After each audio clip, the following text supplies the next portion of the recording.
Welcome back to my channel. आज है 19th day of this challenge and I am already excited about it. Let's begin.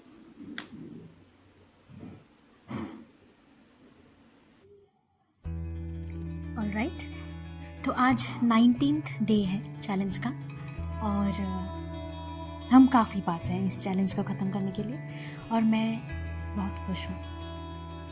तो उसी खुशी के साथ आज मैंने फिर से सात्विक योगा का ही एक योगा फ्लो फॉलो किया है और ये योगा फ्लो है for 7 chakras of the body.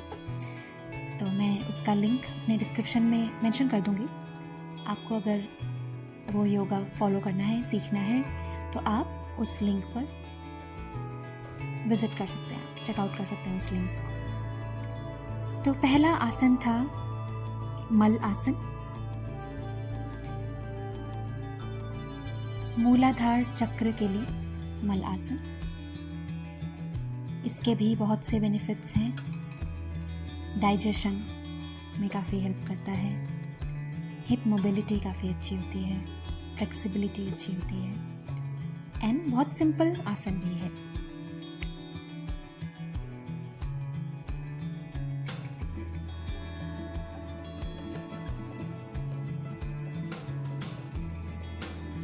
इन दिनों खुद में काफ़ी शांत रहती हूँ,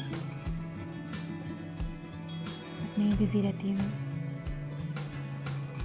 ये योगा है उपविष्ट कोणासन, मतलब वाइड एंगल्ड फॉरवर्ड बेंड।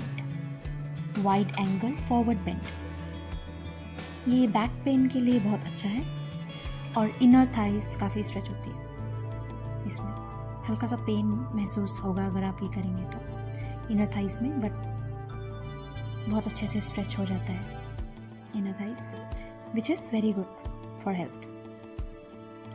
फिर इसी पोजीशन में ये रोलिंग एक्शन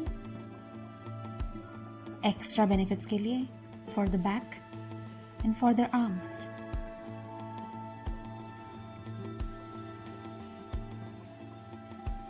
योगा करने की एक्चुअली आदत लग गई है। मतलब पूरे दिन में इस टाइम के लिए मैं बहुत ज़्यादा एक्साइटेड रहती हूँ नहा के आके कि योगा करना है, और उसमें मैं मुझे ब्रेकफास्ट कुछ खाना है ये सब मैं भूल जाती हूँ। मेरा पहला कंसर्न यही होता है कि मैं अपना योगा कंप्लीट कर लूँ, may be because of the challenge also and plus I have already start seeing the benefits of this doing this. My mind is clear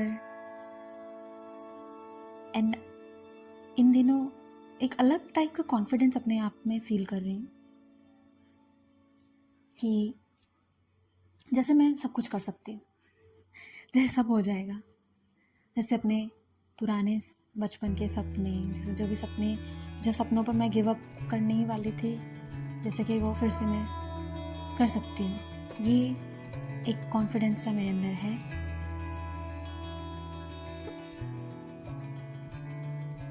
जिसकी फीलिंग काफ़ी अच्छी है।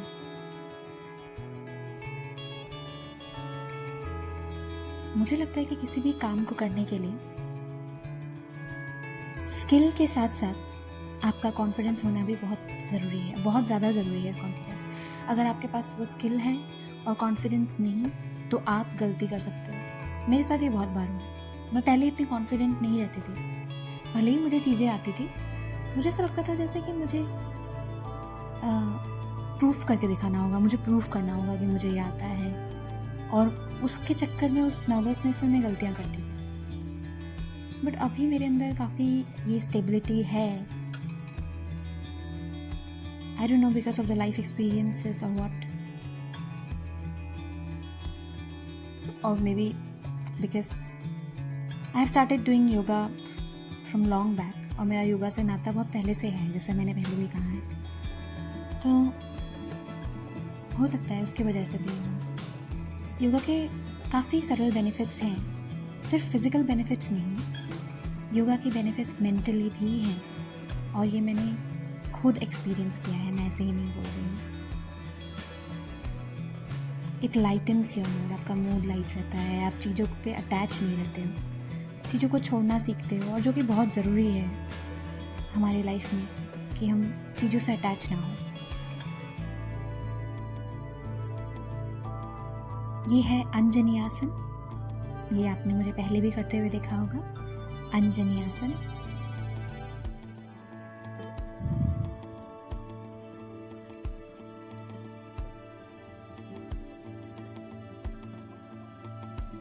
और आज ये मैंने नया आसन ऐड किया है।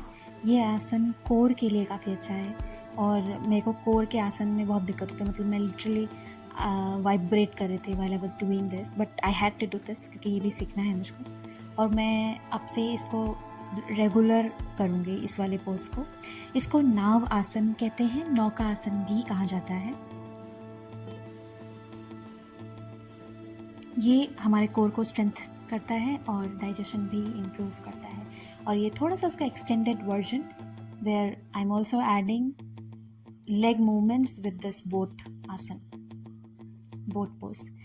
आप मेरे मुंह में स्माइल देख रहे होंगे क्योंकि वो मैं लिटरली बहुत ज़्यादा स्ट्रगल कर रही थी वो करते हुए, और फिर मैंने छोड़ दिया क्योंकि योगा में, जैसा योगा से मैंने पहले भी कहा है कि योगा सिखाता है कि you have to be easy on your body.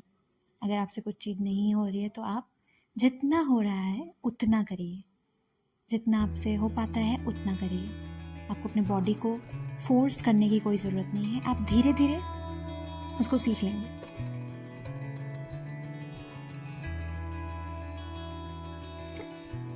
और ये सबसे इजी पोज स्पाइन मोबिलिटी के लिए स्फिंक्स पोज कहते हैं इंग्लिश में, और हिंदी में सलंब भुजंग आसन। भुजंग आसन जो है नॉर्मल, उसमें हम और हाथों को नीचे बेंड करके अपने चेस्ट को ऊपर की तरफ एक्सटेंड करते हैं, बट इसमें ये सलंब भुजंग आसन है, इसमें जस्ट ये सिंपल सा एक पोज है। ये हार्ट ओपनिंग के लिए काफ़ी अच्छा है। हार्ट ओपनिंग से मेरा मतलब है कि आपके जितने भी इमोशंस ब्लॉक्ड रहते हैं मन में, हम उनको लिटरली योगा आसन से रिलीज कर सकते हैं। इमोशनल फ्लो, जो ट्रैप्ड इमोशंस हैं वो रिलीज़ होते हैं, और ऐसा होता है, ऐसा नहीं है कि ऐसा नहीं होता। मैं भी पहले बिलीव नहीं करती थी कि योगा से ये कैसे हो सकता है, पर trust me guys, I have done it, and और मैंने मतलब ये भी एक्सपीरियंस किया है। I don't know if you guys will believe it और not, while doing this kind of heart opening asanas I have cried, I literally shed tears, because वो मुझे नहीं पता वो कौन से किस दुख के आंसू हैं, वो मुझे भी नहीं पता, पर थे कुछ इमोशंस जो मेरे अंदर शायद ब्लॉक थे, और वो मेरे आंसू में निकल आए। मेडिटेशन करते हुए भी ऐसा मेरे साथ बहुत बार हुआ कि मैं बेफालतू में बेकार में मतलब अचानक से मतलब रोने लग जाती हूँ मेडिटेशन के बीच में, जैसे ही मुझे कुछ याद आ गया हो, या फिर जैसे कि मुझे नहीं पता वो किस बात का रोना होता है, पर हाँ, I have shed tears while doing meditation in yoga. I think my emotional blocks get released, I feel, और उसके बाद काफ़ी अच्छा लगता है। वो जो रोने के बाद मुझे बहुत अच्छा लगता है योगा करते वक्त। ऐसा लगता है जैसे मैंने कुछ छोड़ दिया हो, जैसे कुछ छूट गया हो मुझसे, जैसे मुझे इस चीज़ को छोड़ने की बहुत ज़रूरत थी, जैसे मैंने कोई चीज़ पकड़ के रखी थी, उसको मैंने छोड़ दी हो। एक सेंस ऑफ फ्री फील होता है। ये सब चीज़ों की वजह से शायद मैं योगा से इतनी अटैच तो नहीं बोलूँगी, attachment will not be a good word. Yoga मुझे पसंद है, मतलब मैं रिलाई करती हूँ योगा पे एक तरीके से, कि मैं अपने आप को हील कर सकती हूँ इस चीज़ से, और मैंने किया है बहुत से ऐसे दुखों से अपने आप को योगा से हील किया है। और मैं इसलिए सबको भी मैं एनकरेज करती हूँ कि आप योगा ट्राई करिए, जस्ट फॉर योर बेनिफिट, खुद के बेनिफिट्स के लिए, आपको किसी के लिए नहीं करना, आपको कोई फिजिकल आप एक्सपेक्टेशन ना रखिए, बस आप करते रहिए योगा, और आपको उसका पॉजिटिव इफेक्ट ज़रूर दिखाई देगा। तो बस आज के लिए इतना ही, कल मिलते हैं, बाय बाय।